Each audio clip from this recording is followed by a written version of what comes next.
গতকাল সারাদিন দুপুরের পর থেকেই সারা দেশের আলোচনার বিষয় ছিল বিমান বাহিনীর একটি বিমান বিধ্বস্ত হওয়া এবং সেটা একটা স্কুলের উপরে গিয়ে পড়া। আমি যখন এই ভিডিও রেকর্ড করছি তখন পর্যন্ত ২০ জন শিশুর মৃত্যুর খবর পাওয়া গেছে, স্কুলের শিশু। এ সংখ্যা আরও বাড়বে এটা নিশ্চিত, কিন্তু চাই না আমরা একটা মৃত্যু আর বাড়ুক। যে কটা মৃত্যু হয়েছে সেটা চাই না, আমাদের একজন মূল্যবান সম্পদ পাইলট মারা গেছেন সেটা চাই না, কিন্তু ঘটনাগুলো ঘটলো শুধু আমাদের দেশে না, সারা পৃথিবীতেই এটা একটা গুরুত্বপূর্ণ খবরে পরিণত হয়েছে। অনেক রকম আলোচনা আছে, আমরা মানুষ হিসাবে আমাদের দেশের মানুষের চরিত্র বা খাসলতের বেশ কিছু জিনিস আমাদের সামনে এসে হাজির হয়েছে। আমরা একটা নানান কারণ অনুসন্ধান করছি, করা উচিত। এবং বিশেষ করে একটা আলোচনা যে বিমানটা ক্র্যাশ করলো F7 BGI, এটা মূলত একই মানে বাংলাদেশের বিমান বাহিনীর যে ব্যাকবোন, ফাইটারের ব্যাকবোন বলা যায়, J7 সেটারই একটা ট্রেনিং ভার্সন, এভাবে বলতে পারি। প্লেনের অনেকগুলো ভার্সন, সো F7 আর J7 মোটামুটি আমরা একইভাবেই দেখবো, কিন্তু BGIটা মূলত ট্রেনিংয়ের জন্য। সো এই বিমানটা নিয়েও কিছু কথা বলা দরকার আছে। আমি দীর্ঘদিন থেকে এটা নিয়ে কথা বলি, আমাদের বিমান বাহিনীর আদৌ কোনো কমব্যাট রেডিনেস আছে কিনা, কমব্যাট ক্যাপাবিলিটি কতটুকু আছে, সেসব নিয়ে সেই আলোচনায় আসবো, সেগুলো করতে চাই। তার আগে অনেকগুলো ইস্যু নিয়ে একটু কথা বলা দরকার, কারণ হলো অনেক ডাইমেনশন তৈরি হয়েছে। একটা দুর্ঘটনা ঘটলে আমরা হাজার হাজার মানুষ একটা জায়গায় ভিড় জমাই এবং এটা অনেক সময় রেস্কিউর কাজ ক্ষতিগ্রস্ত করে, কোনো সন্দেহ নেই। এবং কোনো একটা ভাবে আমাদের এই সমস্যাটা সমাধান করতে হবে কাউন্সেলিংয়ের মাধ্যমে, মানুষকে বোঝানোর মাধ্যমে। মানুষ সবাই যে ওখানে কেওস করতে যাচ্ছেন তার মানুষের প্রাণের টানও আছে, সত্যিই আছে। আমার মনে পড়লো রানা প্লাজা দুর্ঘটনার পর সাধারণ মানুষ ওখানে গেছেন এবং কি অবিশ্বাস্য কাজ করেছেন, কোনো রকম ট্রেনিং ছাড়া, কোনো রকম কিছু ছাড়াই, হাতে হাত লাগিয়ে সেনাবাহিনীর সাথে তারা এমন কাজ করেছে যেটা পরবর্তীতে তাদের মানসিক ভারসাম্য নষ্ট করে দিয়েছে। তো মানুষ মানুষের পাশে দাঁড়ায়। শুধু সেটা না, যখন রক্ত চাওয়া হলো, শত শত মানুষ হসপিটালের সামনে প্ল্যাকার্ড নিয়ে তার রক্তের গ্রুপ নিয়ে দাঁড়িয়ে গেলেন। অসাধারণ। এবং একটা পর্যায়ে ডিএমসি থেকে বলা হচ্ছে যে আজ আর কোনো রক্তের প্রয়োজন নেই, কাল আসুন। মানুষ অসাধারণভাবে সাড়া দিয়েছে। এই যে বিপদে আমরা পাশে দাঁড়াই, এটা খুব সুন্দর। কিন্তু আবারও বলছি, রেস্কিউর জায়গাগুলো নিয়ে আমাদের খুব ক্রমাগত কথা বলার চেষ্টা করতে হবে এবং প্রয়োজনে কঠোর ব্যবস্থা নিতে হবে যাতে এই জায়গায় মানুষ এভাবে ভিড় না করেন। শুধু সেখানেই না, হসপিটালেও মানুষের ভিড়ে অ্যাম্বুলেন্স যেতে সমস্যা হয়েছে এবং এই হসপিটালে যাওয়া নিয়ে সমালোচনা হয়েছে। সরকারের সম্ভবত আমি কোথাও দেখলাম অন্তত 8 জন উপদেষ্টা গেছেন, একেবারে কোনো প্রয়োজন ছিল না। সরকারের একজন গেলেই হতো এবং এই সরকারের কোনো পলিটিক্যাল কোনো হিসাব নিকাশ থাকার কিছু ছিল না। এর প্রসঙ্গেই এসছে, পলিটিক্যাল হিসেব নিকেশ থাকা লোকজন যারা পলিটিক্যাল পার্টি করেন তারাও গেছেন।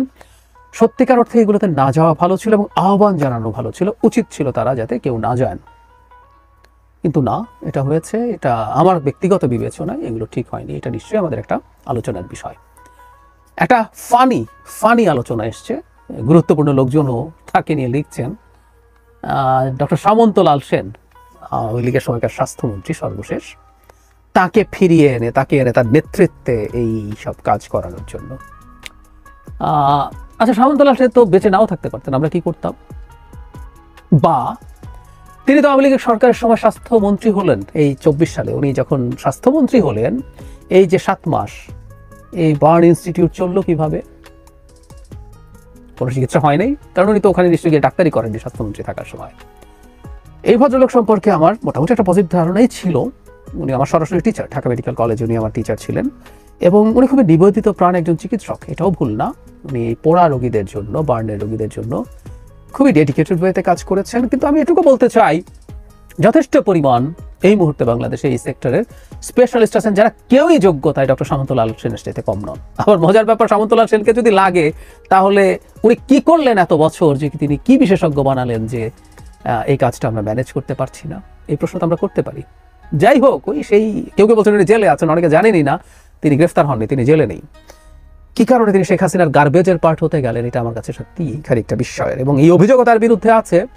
যখন জুলাইয়ে গণ অভ্যুত্থান হচ্ছে, রোগীরা হসপিটালে যাচ্ছে, তখন স্বাস্থ্যমন্ত্রী হিসেবে তিনি হসপিটালগুলোকে তীব্র বাধা দিয়েছেন ভর্তি করা নিয়ে, লাশের সংখ্যা গোপন করার জন্য নির্দেশনা দিয়েছেন। তা যদি সত্য হয়ে থাকে, তা একটা মনস্টারে পরিণত হয়েছিলেন। কিন্তু এই সুযোগে আলাপ করছেন অনেকে, হাস্যকর আলাপ। সামন্তলাল সেনকে ছাড়া বাংলাদেশের বার্নের ট্রিটমেন্ট ইকুয়ালি চলবে, কোনো সন্দেহের কিছু নাই।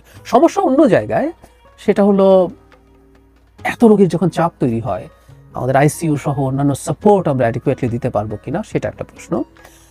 আর যারা মনে করছেন আমাদের সুবিধার অভাবে আমরা বাঁচাতে পারবো না, তাদেরকে একটু জানিয়ে রাখি খুব বেসিক একটা মেডিকেল নলেজ। আমাদের চিকিৎসার সমস্যা আছে, চিকিৎসকের অপ্রতুলতা আছে, সরঞ্জামের অভাব আছে, কিন্তু এটা নিশ্চিত থাকুন যে কেউ চাইলে খোঁজ নিতে পারেন। বার্নের কিছু পেশেন্টের প্রাথমিক অ্যাসেসমেন্টের পর আসলে বলে দেয়া যায় এই পেশেন্ট বাঁচবে না, সত্যি এটা গ্রেডিং করা যায়। তো আমি ধারণা করি এখানে যারা ভর্তি হয়েছেন সংখ্যাটা অনেক, এর মধ্যে আরো অনেকে মারা যাবেন, এবং এরা শিশু, এদের এই ধকল সহ্য করার, বার্নের ধকল সহ্য করার খুবই খুবই কঠিন, খুবই টাফ। সংখ্যাটা অনেক বাড়বে। আর একটা ব্যাপার একটু টাচ করতে চাই, আমরা এখন সবকিছুকে আমরা আমাদের লাইক শেয়ার ভিউর পণ্যে পরিণত করছি। একটা ভিডিওর কথা কেউ কেউ বলছিলেন, একটা শিশু তার পোড়া শরীর নিয়ে, তার শরীর পুড়ে গেছে, সে হাঁটছে, ওটা ভিডিও করছে লোকজন, সেটা ছেড়েছে। যেমন ফেসবুকে লিখলাম, আমি সব ভিডিও দেখতে পারি না, আমি নিতে পারি না, যদিও আমি এসব রোগী অনেক দেখেছি, আমি ক্যাজুয়ালিটিতে প্রচুর আহত মানুষ দেখেছি, আমি জিনিসগুলো নিতে পারিনি, দেখতে চাইনি, কিন্তু সামহাও ওই ভিডিওটা দিতে দিতে সামহাও আমার সামনে আসলো এবং এটা চলতে শুরু করলো, 1-2 সেকেন্ড দেখে আমি নিতে পারিনি। আমরা মনস্টারে পরিণত হচ্ছে কিনা কোথাও, এই আলাপটাও করা দরকার আছে। এটুকু একটা শিশু পোড়া শরীরে দুর্ঘটনাস্থল থেকে বেরিয়ে হাঁটছে, কেউ তাকে ধরছে না, কেউ কেউ ভিডিও করছে। হয়তো এগুলো আমাদের এখনকার নিউ নর্মাল, কিন্তু আমার মনে হয় না সব দেশেই কি এরকম করে, এরকম হবে, আমার মনে হয় না। যাই হোক, এবার আমাদের দুর্ঘটনার কারণ কি এবং আমরা আসলে কি করব সামনে, সেটা নিয়ে কথা বলা দরকার। আমরা জানি যে এটা আসলে একজন পাইলটের স্বপ্ন পূরণের দিন ছিল। স্বপ্ন পূরণের দিন মানে হচ্ছে তার পাইলটের ট্রেনিং এর পর, যখন তিনি অ্যাসিস্টেড ট্রেনিং করছিলেন 2 সিটার একটা ফাইটারের ট্রেইনারে, পেছনে একজন ট্রেইনড পাইলটকে নিয়ে, সেটার পর যখন তিনি সম্পূর্ণ কম্পিটেন্ট বলে মনে করবেন তার ট্রেইনার, তখন তিনি একটা একা উড়বেন।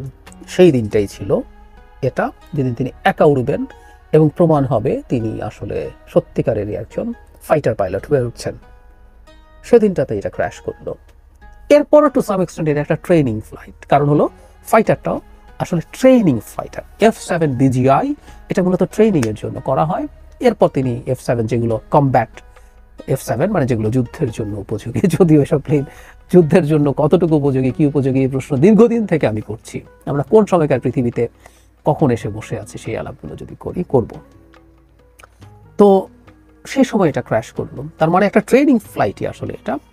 এই আলাপ আছে এবং এটা জেনুইনলি আছে যে ধরনের একটা ট্রেনিং ফ্লাইট কোথায় পরিচালনা করতে হবে, এই শহরের মধ্যে এভাবে ট্রেনিং ফ্লাইট পরিচালনা করা হবে কিনা। এই আলাপও আমরা করতে পারি আসলে শহরের মধ্যে এরকম একটা রানওয়ে আছে যেখানে ফাইটার নামছে, সেই আলাপগুলো তো থাকা দরকার আছে, সত্যিকার অর্থেই আছে। একই সাথে একটা কথা একটু অফ টপিক, আমি আবার এই জায়গায় আসবো, আমি খুব গুছিয়ে আসলে লিখে বসি না, তাই হঠাৎ যেটা মাথায় আসে সেটাই বলি। আমাদের দুর্ভাগ্য হচ্ছে প্লেনটা টেক অফের সময় ক্র্যাশ করেছে। এটা যদি ল্যান্ডিং এর সময় ক্র্যাশ করতো তাহলে আমাদের এই ক্ষতিটা এতটা হয়তো হতো না, কারণ মূলত বার্নের ঘটনা ঘটছে, প্লেনটা পড়লো। ইনফ্যাক্ট ফাইটার যদি ইম্প্যাক্ট করতো, আগুন না ধরলে আসলে খুব বেশি হতাহত হতো না। ফাইটার একটা খুবই ছোট বিমান, ভারতে মেডিকেলের উপরে যেটা পড়েছিল বিরাট একটা বিমান বোয়িং 787, সেই তুলনায় এগুলো একেবারেই ক্ষুদ্র, কিছুই না। কিন্তু আগুন লেগে গেছে, যখন টেক অফ করে তখন কিন্তু যে কোনো প্লেনের মানে ট্যাঙ্কগুলো সব জ্বালানিতে পরিপূর্ণ থাকে, সো জ্বালানি ছড়িয়ে গেছে এবং মুহূর্তে আগুন ছড়িয়ে গেছে। যখন সে ঘুরে আসতো তার ফুয়েল অনেক কম থাকতো এবং এই আগুন এতটা হতে পারতো না। এটা আমাদের একটা দুর্ভাগ্যের জায়গা। যাই হোক, পাইলটকে নিয়ে অনেক আলাপ আলোচনা হচ্ছে, তিনি ইজেক্ট করেননি। আমরা যারা জানি না তাদের উদ্দেশ্যে বলি, ফাইটারগুলোতে এক ধরনের ইজেকশন সিট থাকে, যেটা নিচে এক ধরনের রকেট বুস্টার থাকে, চাইলে সুইচ টেপা হলে এটা যে ক্যানোপি আছে প্লেনের পরে যে মানে স্বচ্ছ অংশটা, ওটা ভেঙে পাইলট বেরিয়ে আসেন, পরে প্যারাশুট দিয়ে নামেন। কখন ইজেক্ট করবেন বা আদৌ করবেন কিনা, কিভাবে করবেন, এটা একটা ডিবেটের জায়গা, কারণ একজন পাইলট আসলে এই ডিসিশন নেওয়া সোজা না, তিনি কখন ইজেক্ট করবেন। অনেক আগে যদি ইজেক্ট করেন প্লেনটা একদম আনকন্ট্রোলড হয়ে যাবে। পাইলট চিন্তা করতে পারেন এটা একটা রাষ্ট্রের সম্পদ, আমি এটাকে যতটুকু সম্ভব চেষ্টা করি রক্ষা করার, অথবা শেষ পর্যন্ত অন্তত চেষ্টা করি আমি এটাকে এমন জায়গায় নিয়ে যেতে যেখানে আমি মারা যাচ্ছি, কিন্তু এমন জায়গায় এটা ফাইটারটা বা প্লেনটা পড়ুক যে আলটিমেটলি নিচে থাকা মানুষের ক্ষয়ক্ষতি কম হবে। সো পাইলট সম্ভবত ইজেক্ট করেননি, আমি যতদূর দেখলাম, বা শেষ মুহূর্তে চেষ্টা করে আর পারেননি কিনা জানি না। তিনি মারা গেছেন, খুবই দুঃখজনক কথা। এক একজন ফাইটার পাইলট তৈরি করার পেছনে রাষ্ট্রের কত খরচ আমাদের আসলে ধারণা নাই। আমি আসবো ওই জায়গায়, অনেকেরই ধারণা নেই। আমাদের বিমান বাহিনীর J-7 ফাইটার নিয়ে দীর্ঘদিন থেকে আমি কথা বলছি। এই আলাপটা কয়েক মাস আগে একবার এসেছিল, যখন বাংলাদেশ পাকিস্তানের কাছে F-17 বিমান কিনতে চেয়েছিল বলে আলাপ আসে, সেটা নিয়ে ভারতের তীব্র প্রতিক্রিয়া হয়। তখন বলেছিলাম যে আমাদের যে এয়ারফোর্সের ব্যাকবোন J-7, এটা প্রাগৈতিহাসিক বিমান। এটা MiG-21 এর লাইসেন্স নিয়ে 60s-এ চায়না বানানোর লাইসেন্স পায়, বানাতে চেষ্টা করে, কিছু ঝামেলা হয়, তারপর তারা নিজস্ব প্রযুক্তি মিলিয়ে এটা বানায়। এটা বানানো চলতে থাকে, এবং যেটা হয় সব সময় প্রত্যেকটা ফাইটারের আপগ্রেডেড ভার্সন হয়। সুতরাং আমরা যখন F-16 বলি, F-16 মানে অনেক কিছু। প্রথম দিকের F-16 আর পরের দিকের F-16 আসলে হুবহু একই না। ঠিক একইভাবে J-7-এরও যে কেউ এটা খুঁজতে গেলে দেখবেন অনেকগুলো ভ্যারিয়েন্ট আছে। আমাদের F-7 যেটা ক্র্যাশ করলো, এটা আসলে J-7-ই চালানোর জন্য ফাইনাল প্রশিক্ষণ এখানে হয়। এটা একটা ট্রেনিং ভ্যারিয়েন্ট, এখানে করে তারা ট্রেনিংটা নেন। ট্রেনিংয়ের জন্য সাধারণত যেটা এটা টুইন সিটার হয়, পেছনে একজন ট্রেন্ড পাইলট থাকেন যিনি ট্রেইনি পাইলটকে ট্রেন করেন। তো তখন আলাপ করছিলাম যে আমরা J-17 যদি F-17 যদি পাকিস্তান থেকে কেন কিনবো না, আমার স্ট্র্যাটেজিক সভারেন্টি লাগবে, এটার মান কেমন আমরা যাচাই বাছাই করবো।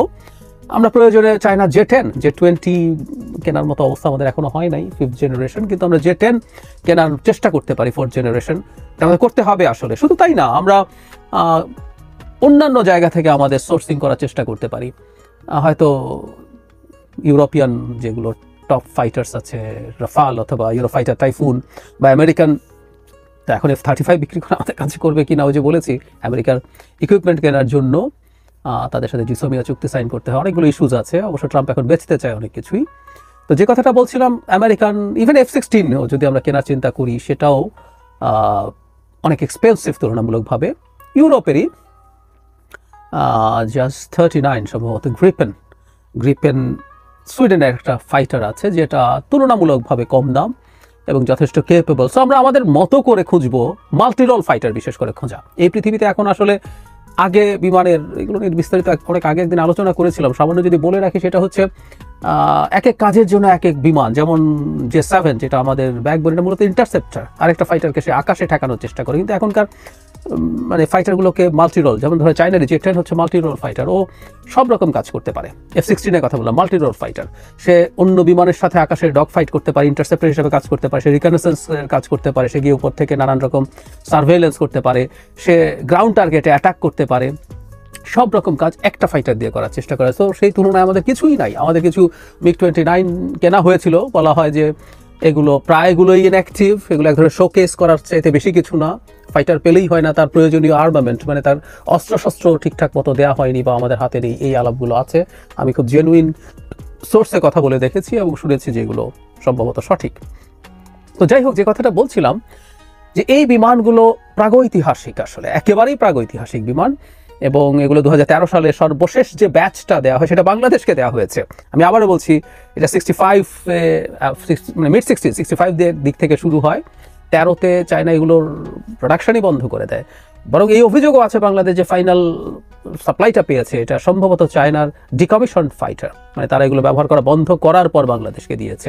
হাতে করা খুব অল্প কয়েকটা দেশ ব্যবহার করে, পাকিস্তানের প্রচুর আছে, যদিও আমরা জানি পাকিস্তানের নিজেরই প্রচুর, ওর F-16 আরও অনেক পুরোনো কাল থেকে আছে, ও নিজে ফাইটার বানাচ্ছে, যে F-17 নিজে বানিয়েছে। সুতরাং পাকিস্তানের অনেক ভালো ফাইটারের মধ্যে তাদের সাথে এটা আছে। আর মিয়ানমার বা এই ধরনের কিছু দেশ আছে যারা এগুলো এখনো ব্যবহার করে, তাদের হাতে আছে। যদিও মিয়ানমারেরও মানে এয়ারফোর্সের পাওয়ার, তাদের রাশিয়ান প্রচুর ফাইটার্স আছে, advance fighters, 4th generation fighters, আমাদের চেয়ে মাচ বেটার।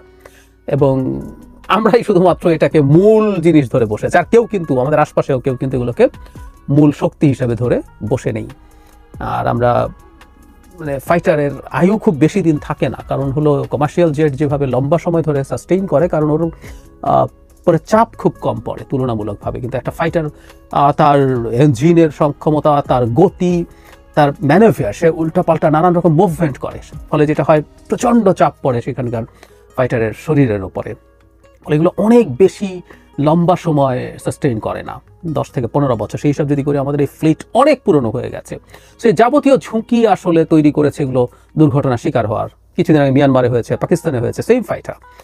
বাংলাদেশেও এই ইতিহাস আছে গত 10 বছর অন্তত 3 বার। সো এটাকে আমরা খুব গুরুত্বপূর্ণভাবে দেখব এবং বাংলাদেশের উচিত হবে খুব দ্রুত তার ফাইটারকে আপগ্রেড করা। বিশেষ করে আমরা ভারত সরিয়েও রাখি, মিয়ানমারের সাথেও একটা ফুল ফ্লেজেড কমব্যাট যদি আমাদের জড়াতে হয়, যুদ্ধে যদি জড়াতে হয়, ওদের বাহিনী এই মুহূর্তে একটু সংকটে আছে, কারণ তারা দীর্ঘদিন থেকে গৃহযুদ্ধের মধ্যে। কিন্তু ফুল শক্তির একটা মিয়ানমার সামরিক বাহিনীর সাথে আমরা কদ্দূর কি করতে পারবো, খুবই গুরুত্বপূর্ণ প্রশ্ন আছে এগুলো। শেখ হাসিনার সময় আসলে যেটা করা হয়েছে, শেখ হাসিনা তো আসলে সামরিক বাহিনীর দিক থেকেও ভয়ে ছিলেন যে ওরা ক্ষমতা দখল করে ফেলে কিনা।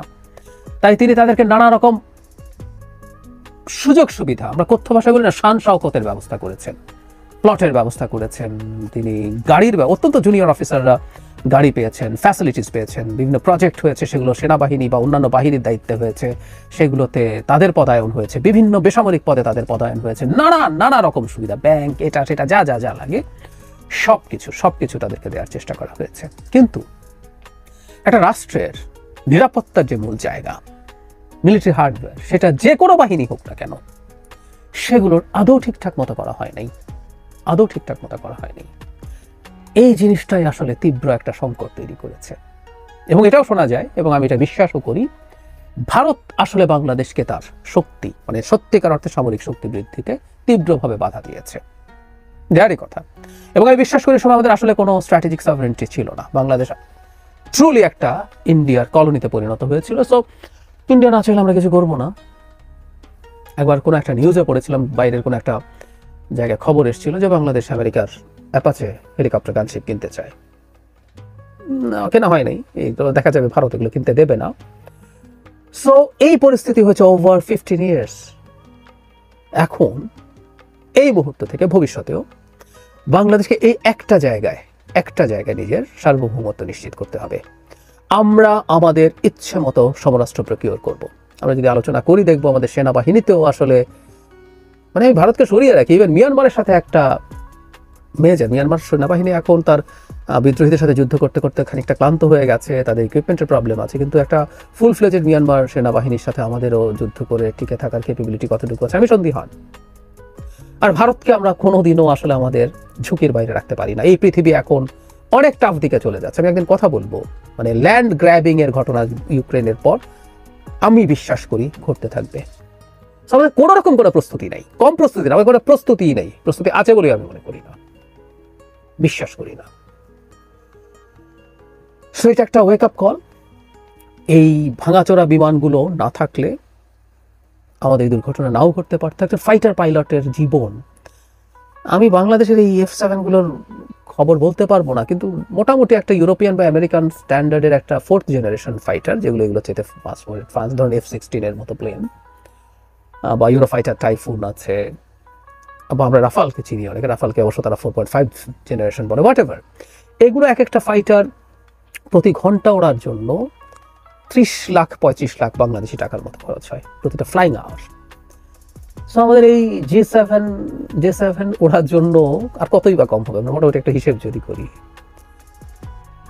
তাহলে খেয়াল করি আমরা কত ফ্লাইং আওয়ার্স আমাদের এই পাইলটরা ট্রেইনড হন। প্রথম একেবারে বেসিক যে ট্রেনিং প্লেন, সেগুলো দিয়ে শুরু করে আজকে শেষ পর্যন্ত এই জায়গায় যাওয়া, এবং এই ইনভেস্টমেন্টের পর আমরা তাকে আবার হারাচ্ছি। ভয়ঙ্কর ব্যাপার, ভয়ঙ্কর লস জাতির জন্য। আমরা এগুলো আর চাই না। আমাদের এতগুলো শিশু মারা গেল, আরো মারা যাবে, এটা নেওয়া যায় না। কিন্তু এটা যেন আমাদের জন্য একটা ওয়েক আপ কল হয়। আমরা যেন সিরিয়াসলি আমাদের সেনাবাহিনী, বিমান বাহিনী, নৌবাহিনী, মানে আমাদের সামরিক বাহিনী অ্যাজ এ হোল খুব দ্রুত মডার্নাইজ করি। এটুকু বলে শেষ করতে চাই, যেসব লোকজন সেনাবাহিনীর মডার্নাইজেশন নিয়ে প্রশ্ন তোলেন, ওনারা অকাট মূর্খ।